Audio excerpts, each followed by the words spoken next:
Doug, I think before we start, the viewers would like to know a little bit about you, what brought you to Mars Hill College, a little bit about your background. So if we could start there, that would be a good beginning. Well, thank you. I grew up in northwest Georgia in a little town called Ringgold, which is the first town on Interstate 75 south of Chattanooga, Tennessee. I grew up there, graduated from high school, and then went to Jacksonville State University in Jacksonville, Alabama, where I studied music education. I wanted to band direct. And so I finished that degree, and I went back to my high school, to Ringgold, and taught there for 3 years before returning to Jacksonville a second time to do my Master of Arts degree. After my master's degree, my wife and I went to Tallahassee, to Florida State, where I finished the coursework for the PhD in music theory. Finished that and then returned to North Georgia to band direct in a middle school in Whitfield County system at Westside Middle School. Whitfield County is where Dalton is. And so after 5 years of middle school teaching, and 5 years of looking for a higher education job, I found Mars Hill College.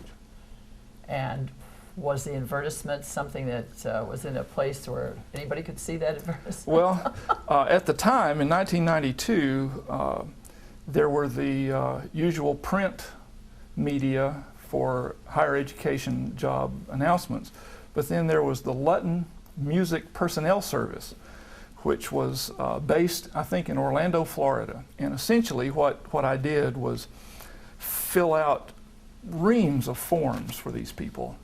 And for an agreement that I would pay them a percentage of my first year's salary, they would send me postcards from time to time with job announcements that lined up with my information that I gave them, with my vita and so forth.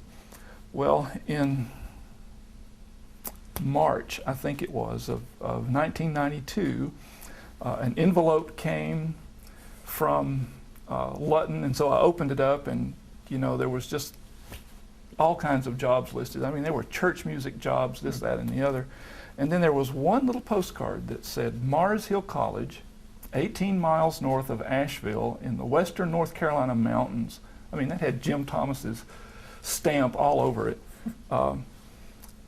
Looking for a theory teacher and someone to help the college to build, I think the phrasing was, a newly emerging MIDI environment, which caught my eye because I was trying to learn some music technology on my own. And so I made a few phone calls and got interested in Mars Hill College. I didn't know very much about the college at all. I had heard of the college, but that was about the extent of it. So during my spring break in '92, my wife and I drove up, looked the place over, and I had, in the meantime, sent in a package of application and interviewed at the end of May and got the job.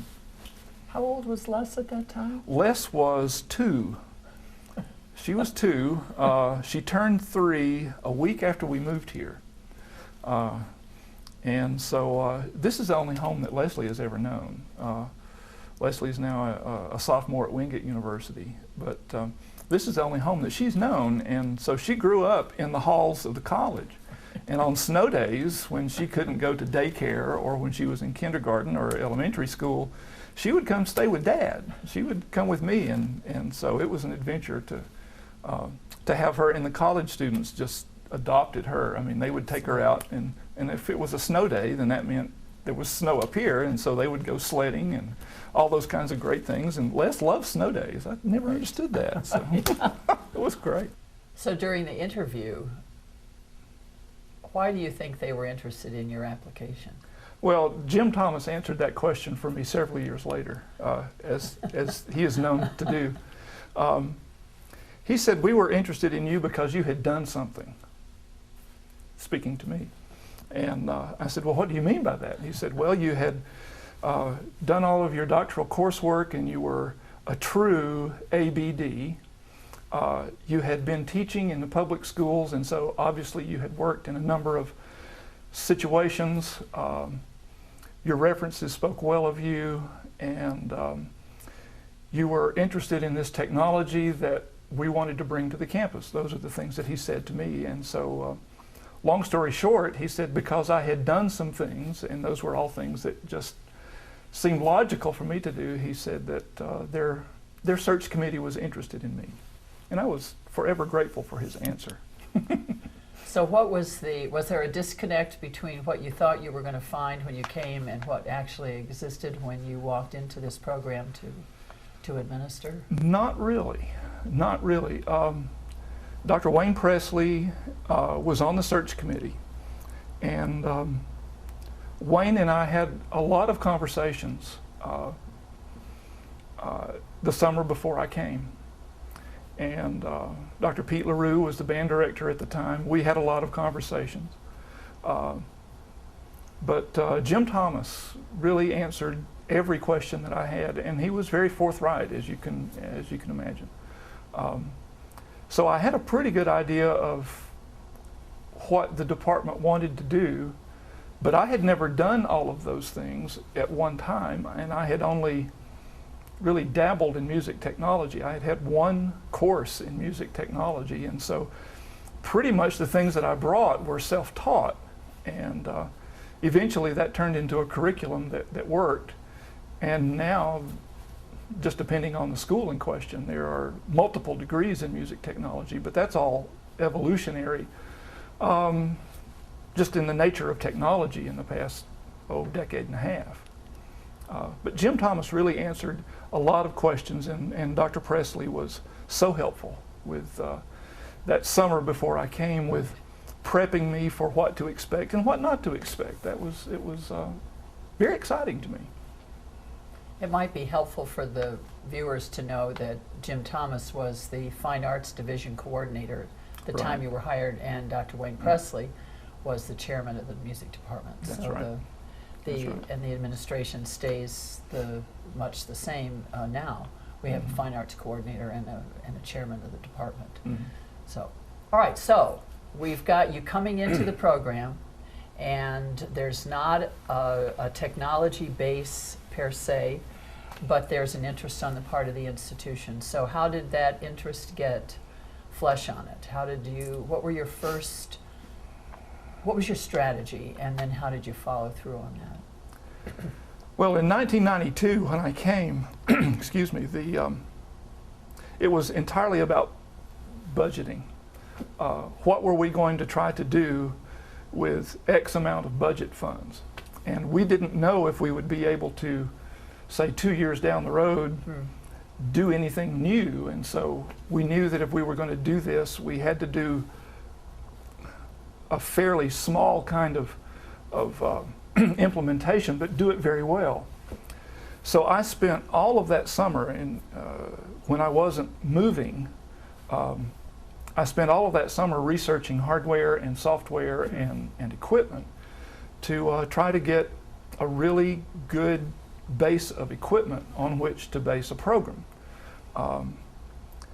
As you can imagine, computer technology in 1992 was well, it was just great in 1992, but those things quickly became doorstops. I mean, they were really not very usable after about 3 years, but we got a lot of mileage out of them. We wanted to implement Apple Macintosh computers because I had been familiar with the Apple Mac platform and with software that we wanted to use. We had decided that we wanted, well, first of all, there wouldn't be any courses in music technology first. What we wanted to do was to support the music theory and oral skills curriculum with a technology component. And so first of all, I was a theory oral skills teacher. And so what I brought was support equipment towards that. Computer software for oral skills training, all of those kinds of things that you would expect in intervals and scales and all of those kinds of things. Software for music printing and software for doing some basic MIDI recording. This was before the days that hard disk recording was possible, and So we weren't thinking about live recording at all. We were thinking about some basic MIDI recording with MIDI synthesizers, and support for music theory and music and oral skills, rather.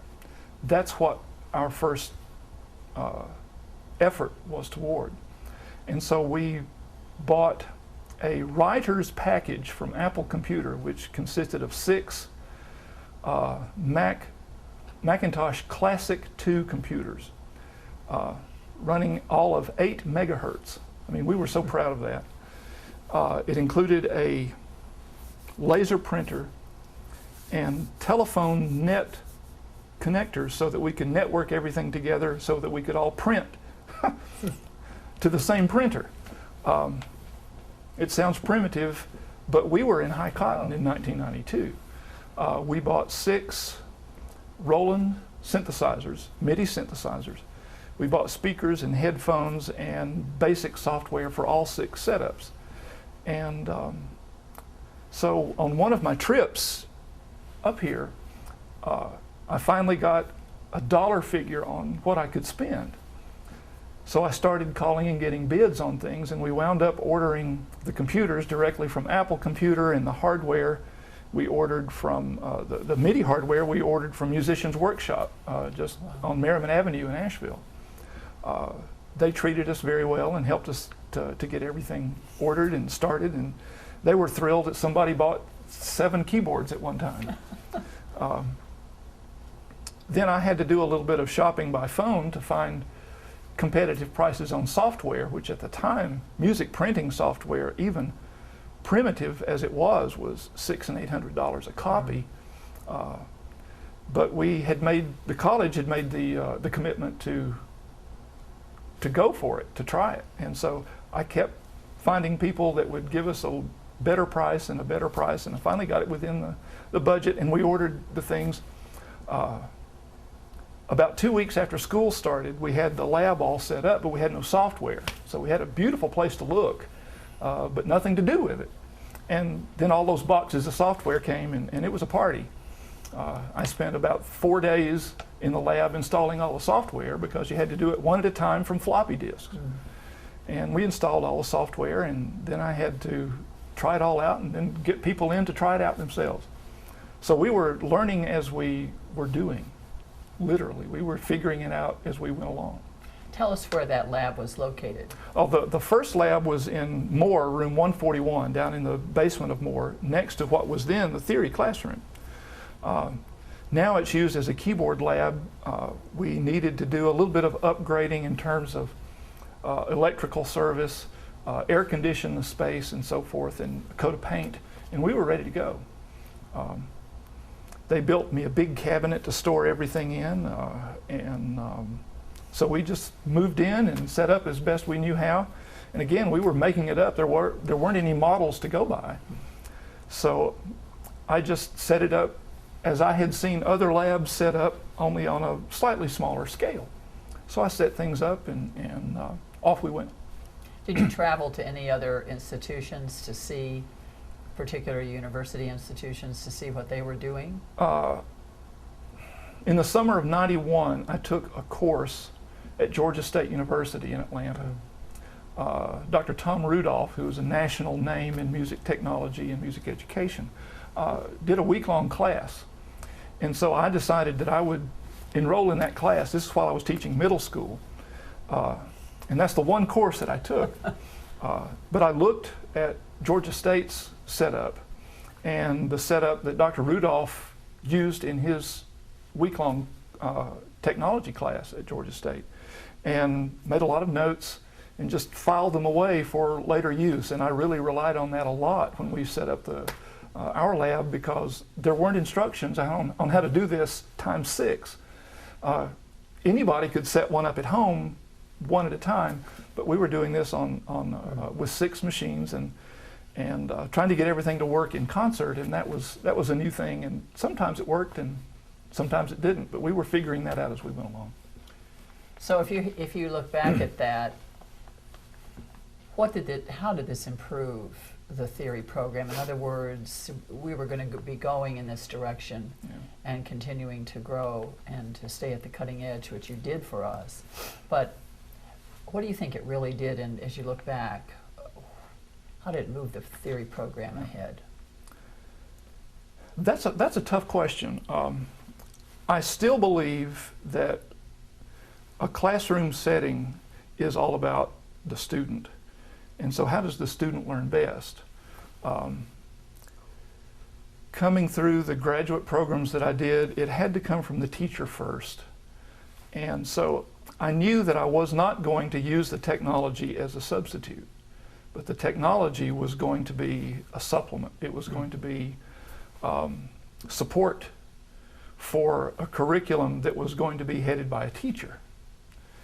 And so I still believe that very strongly. I don't think you can put a student in front of a computer and just say, well, when you finish this, you finish the course.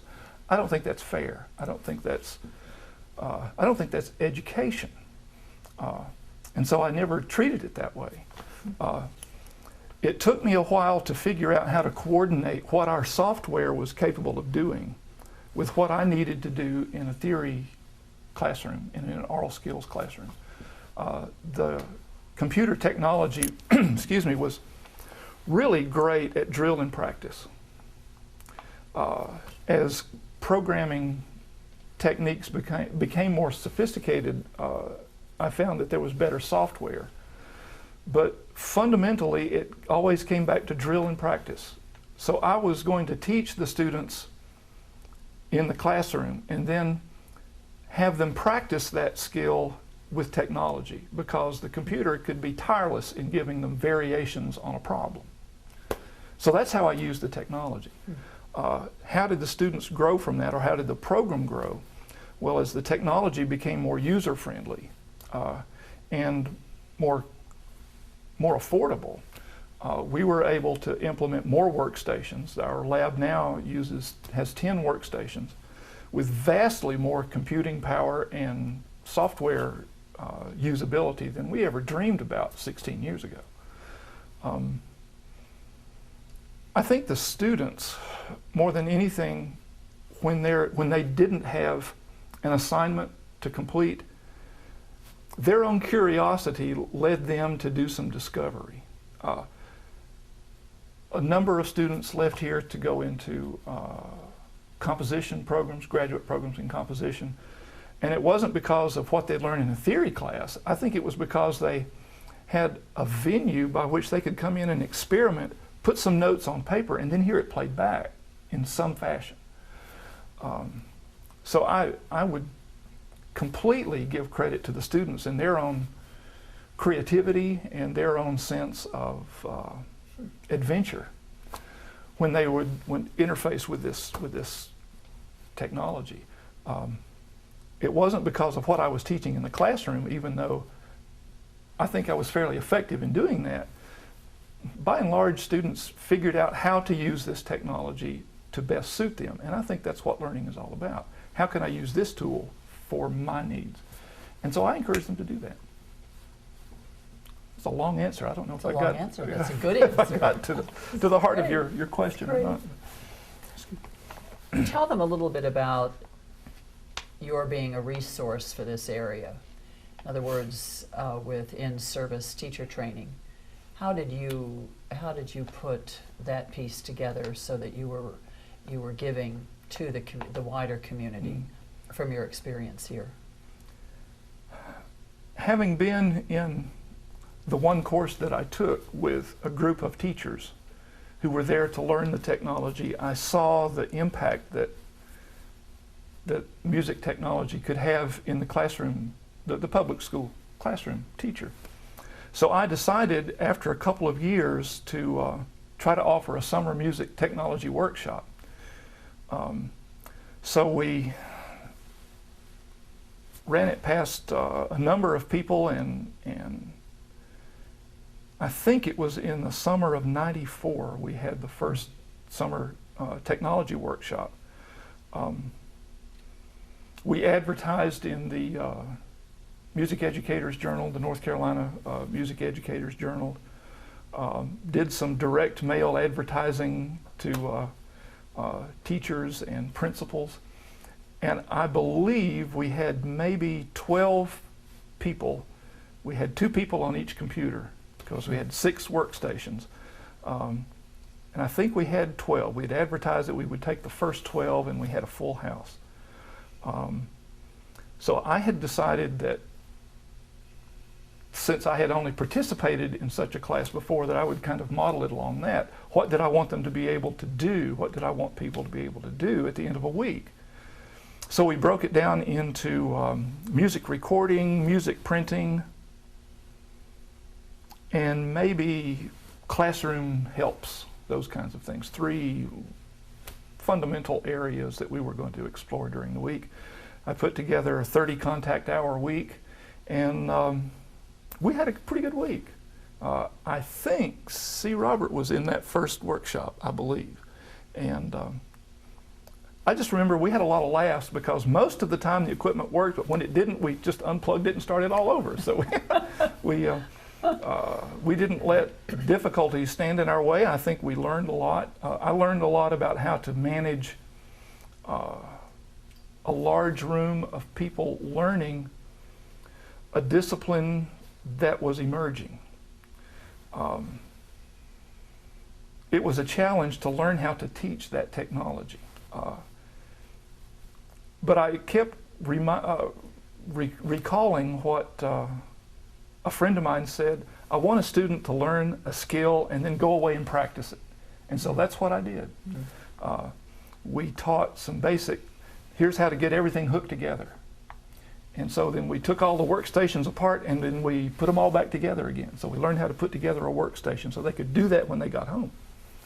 I taught them how to set up the software to make a printed score.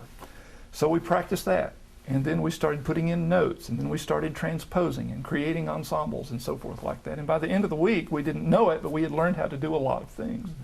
And we did the same thing with MIDI recording, making some accompaniment tracks and those kinds of things. So we were learning a lot of things, not only the technology, but we were learning how to manage technology in an educational setting, which was kind of a new thing. How can you use these things? How can you implement these? If you can only afford one computer and one keyboard with a band class of 100 kids, how are you going to use that? So we spent some time brainstorming how to implement those kinds of things for those teachers. And so we made it up as we went along, and I took a lot of notes. And I remember at the end of the week, I was just trying to remember Monday, this was impressions. And so the next year, when we offered the workshop, I had some shape to give to it. And it was a lot of fun. It was a lot of fun. I bet.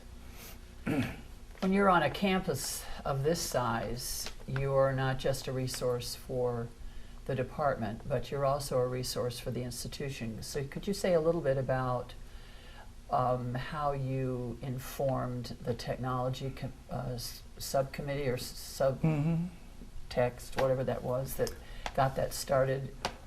There was a need with the emerging internet technology and networking and the growth of the computer labs and their use in so many curricula at the college. There was a need for some kind of an oversight group.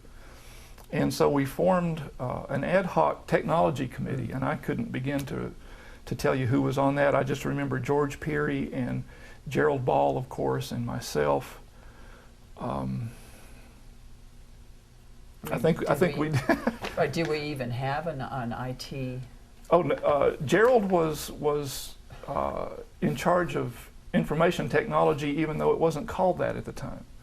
I don't even remember what his title was, but we discussed issues having to do with what can we do with this technology, how do we go about funding it, how does the college make decisions on priorities.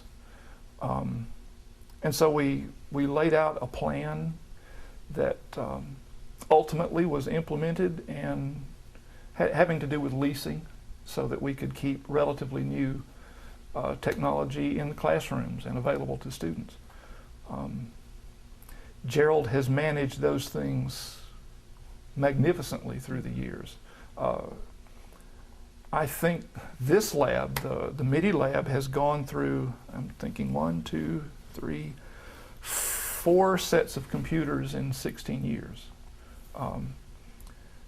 And sometimes we've found that at the end of a computer's life, the best thing to do is not to try to put new software in it. Just park it and go ahead and replace it with something new. And Gerald helped us to make that happen. But the technology committee made decisions, particularly having to do with when the internet technology became available to the campus and then to the dorms. Well, that bandwidth was eaten alive with Napster, the music downloads and those kinds of things. And so we had to deal with those real world issues that seemed so long ago, but were affecting us, because there were many times where, well, I still remember having to dial in to get my email. And so we would, you'd run the software in your computer and it would dial in and you would get your email in 30 minutes because somebody was downloading the collected works of Led Zeppelin. So it was always a challenge in those early days, but we figured it out and made it available to students, made all kinds of technology available to students that's now standard fare. I mean, it's expected. But those early days, I think it was, we didn't know how to make decisions because we'd never made them before.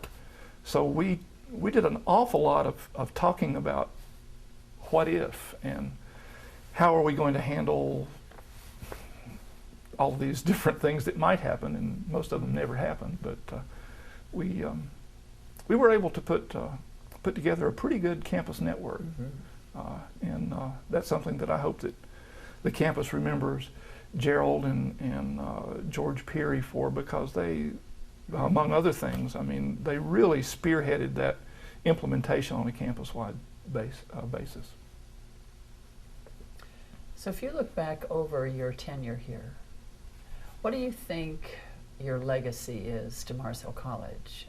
In other words, you're known by our students and treasured by our students as being first and foremost a pedagogue. You bring a set of skills to students. You honor the process whereby they go from not being able to do something to doing something. And then you also hold up a vision for where they can go with this beyond just the confines of this institution. So did you set about to be that kind of teacher? Was that intentional, I guess my question is? Or do you think that it just was a set of your gifts that you brought? Because you did it. Well, there was a high standard of teaching here way before I came. I still have conversations with Donna Robertson. And I think back to the students that I've had through the years. They allowed me to go places in the classroom that I always wanted to try. Sometimes it was successful and sometimes it wasn't, but we all went there together. Could you give us an example? Oh, gee. Well, oh, heavens. Any theory student knows that the augmented 6 chords were always, that was the one that was the deal breaker right there.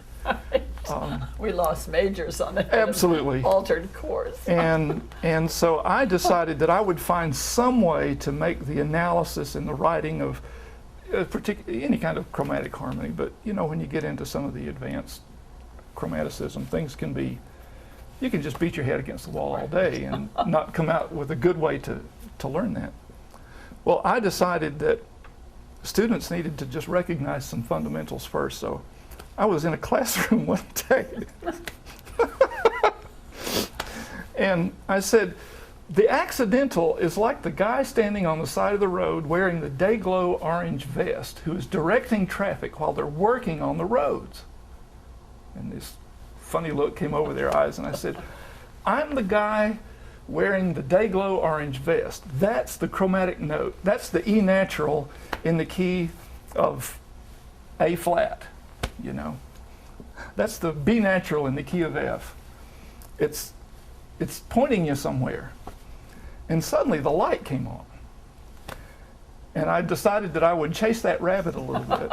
That's great. And the next class meeting, I'm not making this up, there were 3 orange road cones in the classroom.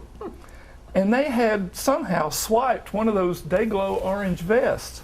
And so for about 6 or 8 years, when I would introduce chromatic harmony, guess what I wore to class? Not. I did. You did. I did. I wore that orange vest, and I still have it. And I still have students that would email me and say, I found an orange vest. And they would tell me about some analysis that they were doing in graduate school. Or they would say, we were listening to so-and-so in my 6th grade general music class, and I heard a secondary dominant, and I thought of the vest, and I started laughing. And it just kind of became a monster that we had to put back in the box, but it sure was fun. Absolutely. So you were talking about your legacy. Oh, well, I hope. Students have allowed you to go places that you probably might not have gone. They drew it out of you. I think the students were at fault for that. I would have to blame them for that.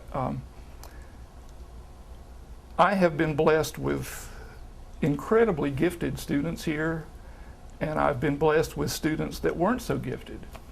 And more than anything, I enjoyed, after say 3 or 4 semesters of harmony class, I enjoyed a student coming to me and say, now I know a process. Now I know how to apply a process. Now I understand the importance of the literature that we're studying. Those kinds of things, while I didn't seek that as a primary goal, when the student leaves a class with the tools to do it their way, then it doesn't get any better for a teacher. That's my opinion. So when I've had students that have gone on to graduate school in composition or in theory, and there have been a handful of those, the conversations about classroom teaching techniques occasionally come up, but usually it also comes back to the fact that we made a lot of discoveries ourselves. The students figured out how to learn on their own. And I was just a facilitator. I was just a traffic cop. And that was enormously fun for me.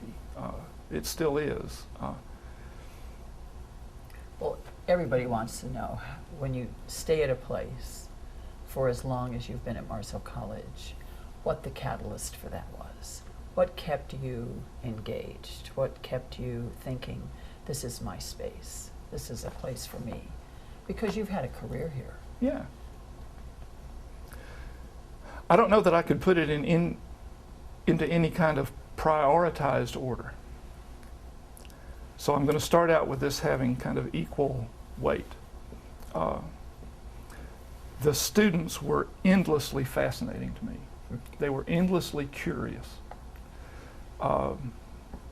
Some of them needed to learn how to manage college life, and I enjoyed helping with that. But the students were never stale. Okay, they were never unengaging. They were never. Sometimes they were unprepared, but then again, so was I. They were never boring at all. They were always. At least I had this sense that they were always, what's next? What's next? Where are we going next? And that kept things fresh for me. My colleagues here always let me do things curriculum-wise that I thought needed to be done. So I had space to experiment. the theory curriculum has really changed up quite a bit in 16 years. We moved the 20th century techniques to a senior level course. We had a fairly regular offering of counterpoint at the junior level that was always a full class when we would offer that. I think the first time I taught it, I believe there were 4 one summer. Might have been summer of 95 or 96 was the first summer I taught counterpoint. And let's see, fall of 2007, I think I had 18 students in counterpoint class. So there's another one that was the student's fault. My colleagues let me go there where I wanted to go, and again, it just doesn't get any better than that. Were we able to have the material resources that we wanted all the time? No, we weren't, but then that forced us to be creative in some ways. That gave us an opportunity to be creative in other ways, and that paid off, I think. The administration connected me up with the Appalachian College Association, and I was awarded 2 summer fellowships to write my PhD dissertation. I could not have done that without the college's support, without the ACA. Those summer study grants were everything. And so I was able to complete a dissertation with the help of the college. So we had a relationship. When I say we, I mean myself, my professional colleagues, my students, the administration. I saw it as something that was living, breathing, working. And it allowed me to do some things professionally that I had been thinking about for a while. So I really couldn't say where the most help to me came, Right. because it was a group effort. It was a community effort for sure. Well, when you look around this room and you think that it wasn't here, and then you think about yourself and the resource that you've been to this college, you know why it is that we say that we are so grateful to you for what you've brought to this institution, and that no matter where you go, and you have a wonderful new experience ahead of you, we will be the richer for you having been here. And there are no bridges burned, and there's nothing to keep you from. I feel that we can be colleagues, because that's the kind of relationship that you've established with all of us. That Thank you. we are deeply grateful, and we've all grown. We've all learned to stay fresh in this business of the elements of music, and have come to prize the fact that it was a very user-friendly environment for a long period of time. Good. So we Good. thank you for that. Good. That means the world to me. Thank you. You're so welcome.